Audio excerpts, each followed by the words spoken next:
What's up, everyone? Welcome to Clear Talk. So in this video, we're going to be talking about the latest comments from Trump on Gaza. That, in all respects, sounds like ethnic cleansing. I've been waiting for the truth and to be revealed, and I think we've got it. So we're going to talk about that. So if you like the content that we've been doing here, please consider subscribing, like, share, comment, all that good stuff. Please check out my other channels as well if you wouldn't mind. Subscribe there as well if you like those. JMD Drummer, JMDPLAY, Discord there, one-time donation QR, and of course, if you want to help out a little bit more, JMD Nation Patreon, $3 a month there. Any support that you give is much appreciated, and I thank you very much from the bottom, that bottom way down here, my heart. Okay. So I know I haven't talked a whole lot about about Gaza lately, and I probably should have, but I've been kind of just waiting. I've been waiting for things to reveal themselves. I mean, I did talk about the ceasefire when it initially came out, and how it seemed a little weird, and I wasn't going to give any credit to Trump, or because the whole argument of giving credit to Trump or Biden or whatever, wouldn't give it to either one of them, because I knew that there was things that were being promised, or things behind the act, that was truly just a front, or a political ploy or whatever the case.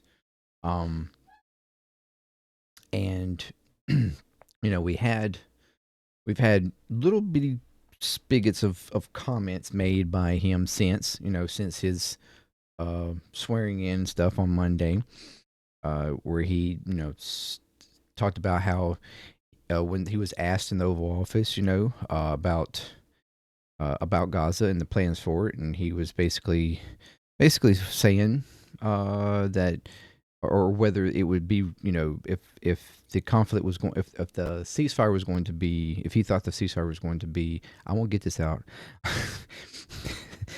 going to actually be held up, and he basically was like, I don't, he didn't have any like confidence in it, and he wasn't promising anything, but he basically was acting like it's not their problem, that it was their problem to figure out, which was a little weird. But then he went on to say, especially since we helped fund it, but then he went on to say that about Gaza being a beautiful area, and it's beautiful land, and there's a lot of things that can be done with it. It was very much like I've said in I think the video yesterday or the day before, about the his legacy. He was talking about, very much, it seemed like he was coming from a land standpoint, like a development standpoint. He really wasn't speaking in terms of the people and stuff like that.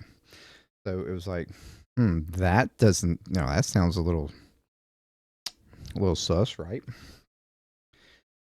Well, now we have new thing here. Trump, and this is where he was talking about that. Hell, we could even let's revisit this, just for the hell of it. Let's revisit. How confident are you, Mr. President, that you can keep the ceasefire in Gaza and conclude the truth phase? I'm not confident. That's not our war, it's their war, but I'm not confident. But I think they're very weakened on the other side. Do you support the two-state Gaza, boy, I looked at a picture of Gaza. Gaza is like a massive demolition site. That place it's really... Oops. My apologies. I was trying to got to be rebuilt in a different way. Do you plan to help rebuilding Gaza? I might. You know, Gaza is interesting. It's a phenomenal location. On the sea, the best weather. You know, everything's good. It's like some beautiful things could be done with it, but it's very interesting. But some fantastic things could be done with Gaza. All right. So, yeah, that was his statements, right? It doesn't sound like, he's talking about development, maybe even trying to put a little Trump Tower over there, on the seafront or whatever. Yeah, that's what it sounded like. But here we go. Donald Trump is facing backlash after he suggested Saturday, this was yesterday, in a press conference on the Air Force One, we just clean out the Gaza Strip, with critics accusing the president of supporting ethnic cleansing. Speaking on Air Force One, Trump told reporters that Egypt and Jordan should accept the Palestinian refugees who would be displaced by the plan. By the plan? What fucking plan? So there is a plan. He's alluding to a plan that's apparently in place to clean out Gaza. We're talking about probably 1.5 million people, and we just clean out the whole thing and say, it's over, Trump said. It's over, folks.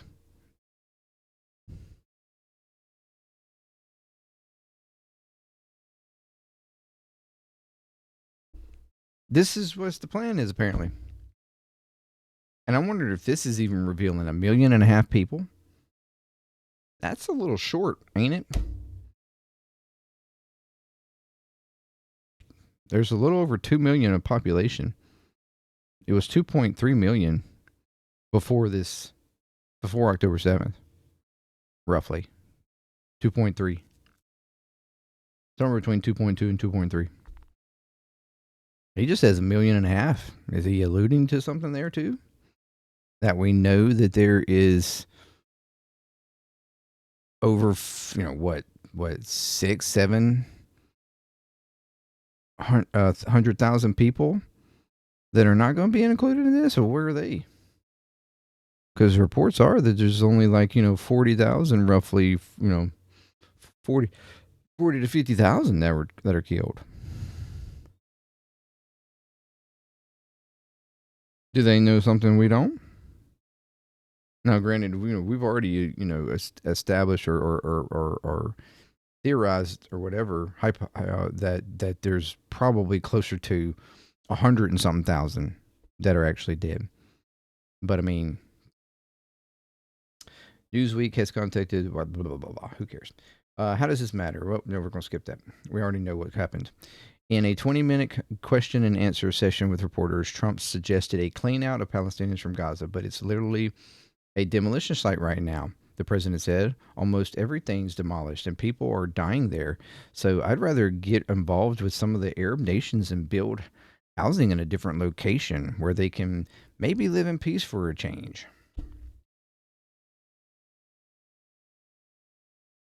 So in order for them to live in peace, we got to completely cleanse them of the area and they got to go somewhere else.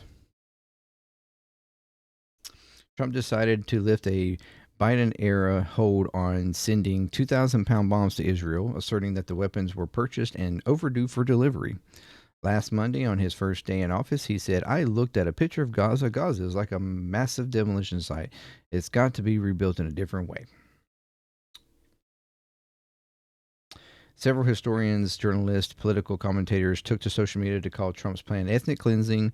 Merriam Webster defines the term as the expulsion, imprisonment, or killing of an ethnic minority by a dominant majority in order to achieve ethnic homogeneity.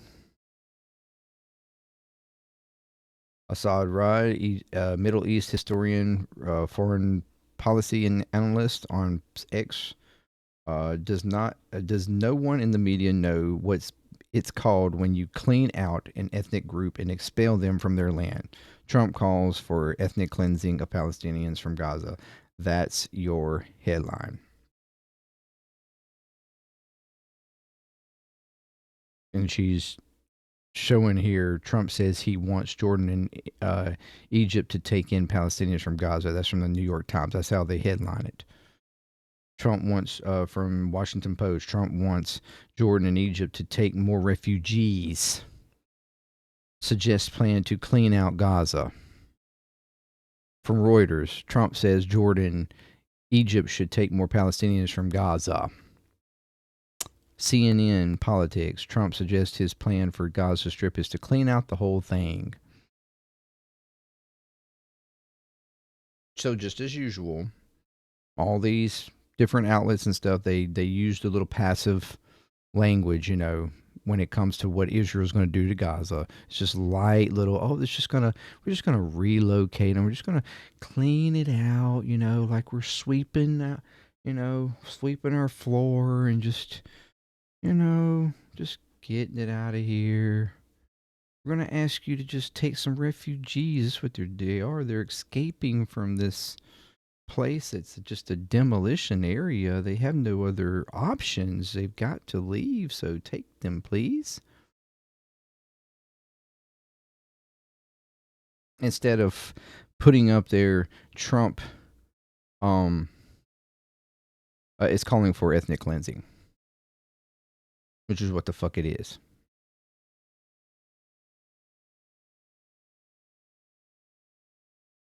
Adamar Ben Gvir, the chairman of Israel's right wing, that little douchebag.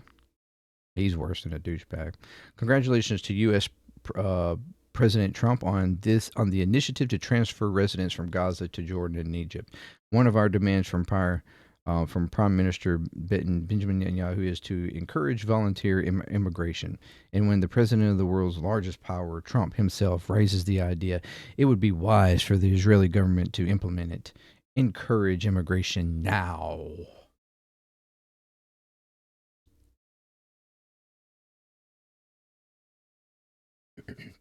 Which brings up a good point. Immigration on U.S. border, bad. Immigration on Jordan and Egypt border, good.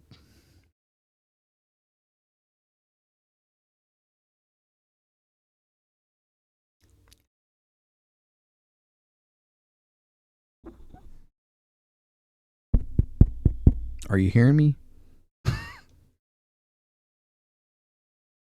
Rory Stewart, former British Conservative MP. Trump is quite different from almost all previous leaders since the early Middle Ages. Early Middle Ages. He does not even pretend with Greenland or Gaza or international aid to be acting for just reasons. The impact of this naked abuse of power will be staggering. That one I can't quite. It's like, it sounds bad, but it's coming across as if he's meaning it in a good way. And I'm kind of feel like that's what he's meaning it. Aaron Astor here, historian. I'm genuinely concerned how Arab nations are going to respond to Trump on this. He's literally calling for expulsion of Palestinians from Gaza.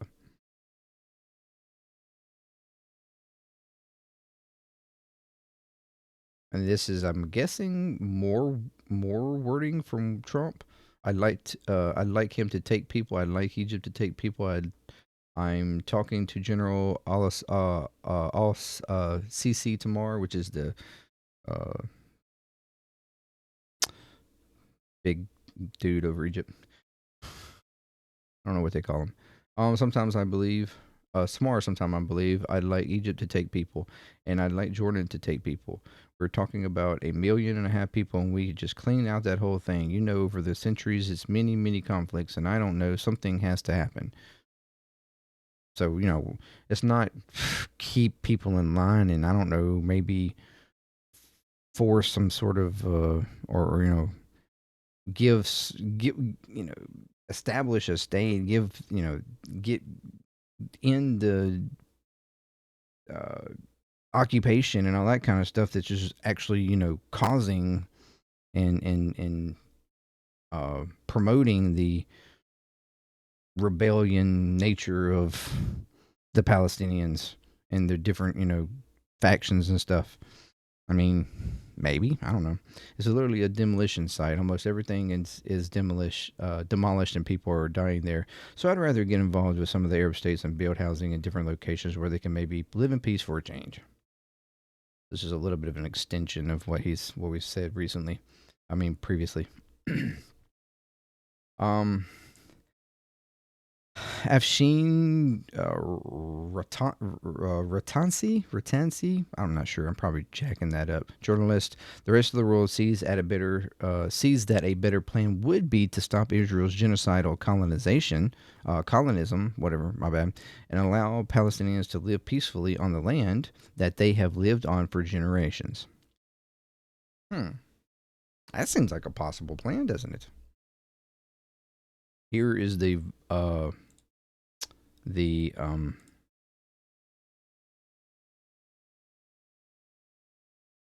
I don't want to view. My bad. I'm talking to General El-Sisi tomorrow, sometime, I believe. And I'd like Egypt to take people, and I'd like Jordan to take people. I mean, you're talking about probably 1.5 million people, and we just clean out that whole thing. It's it's over the centuries that's had many conflicts that site, and I don't know. It's something has to happen, but it's literally a demolition site right now. Almost everything's demolished, and people are dying there. So I'd rather get involved with some of the Arab nations and build housing in a different location where they can maybe live in peace. Temporarily, or would they it could be either. Could be temporarily, could be long term. Could be permanent, could be temporary. Just in case you thought that all these people were lying and these were just words being placed upon his lips that he didn't say. There you go.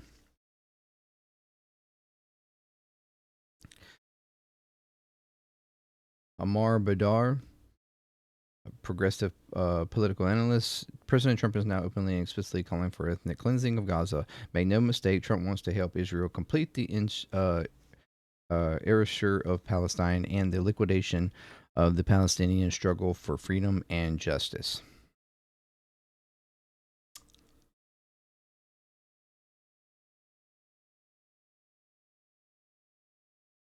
Might as well. Tommy Vautour, former Barack Obama staffer turned podcaster. Two things are to be true.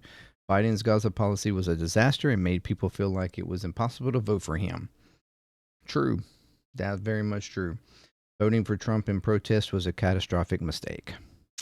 Also, very true.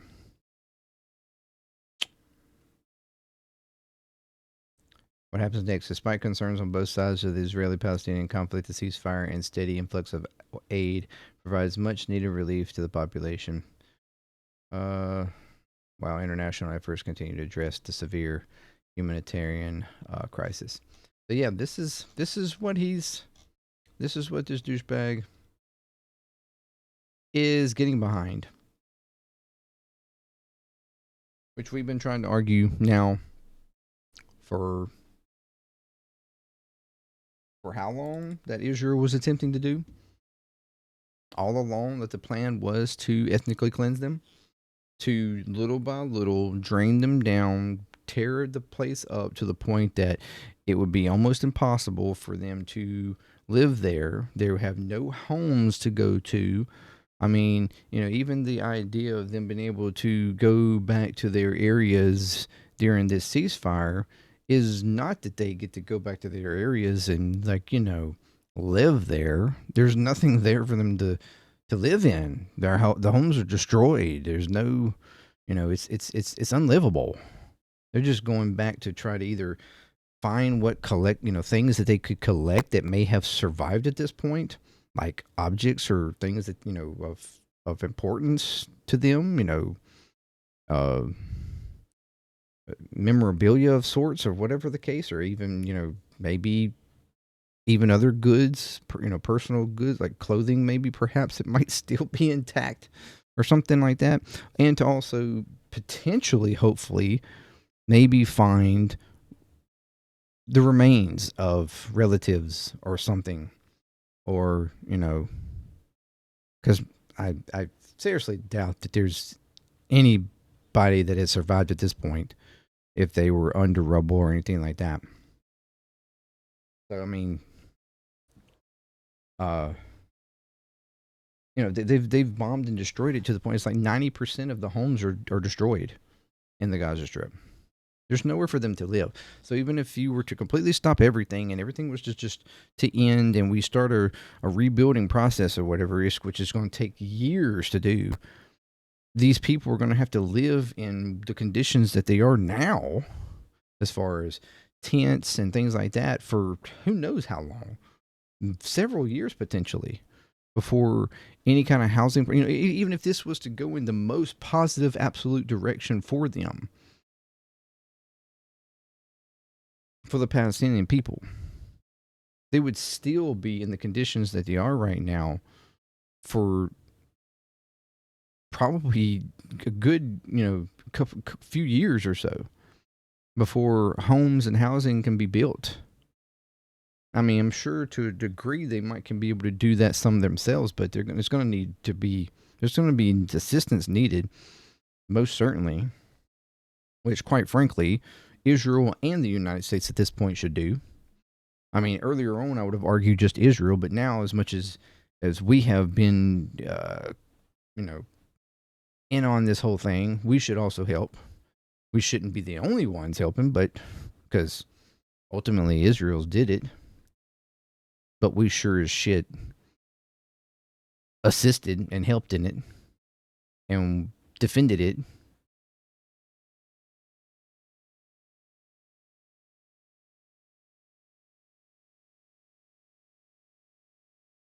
But that's what Mr. DT's planned in the Gaza Strip, is fulfilling what Israel has argued was not their intention for the past 15, 16 months.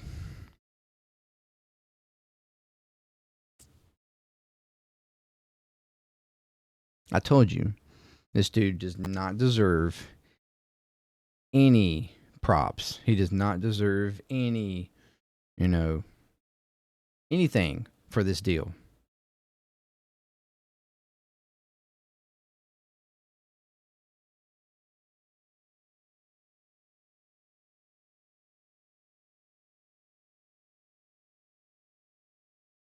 And we've already had Egypt and Jordan, all the Arab states have done, declared that they don't want to take in the refugees. They don't want to have to take them in.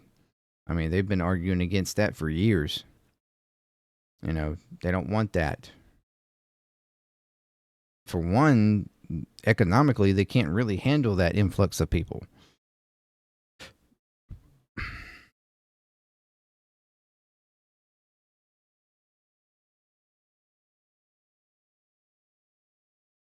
But knowing Trump, he's probably like, you take these people, and I'm gonna, I'm gonna help. We're gonna build a Trump Tower. Oh my God! And I'm gonna boom your economy just from my tower.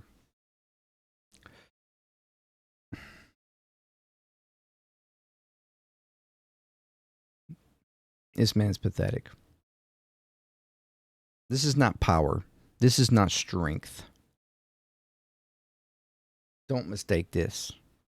This is bending the knee to Israel, even worse than Biden bent his knees. Period. This is weakness in the most egregious form. Let me know in the comments what you think. And until next time, peace. Clear talk. Fuck Donald Trump.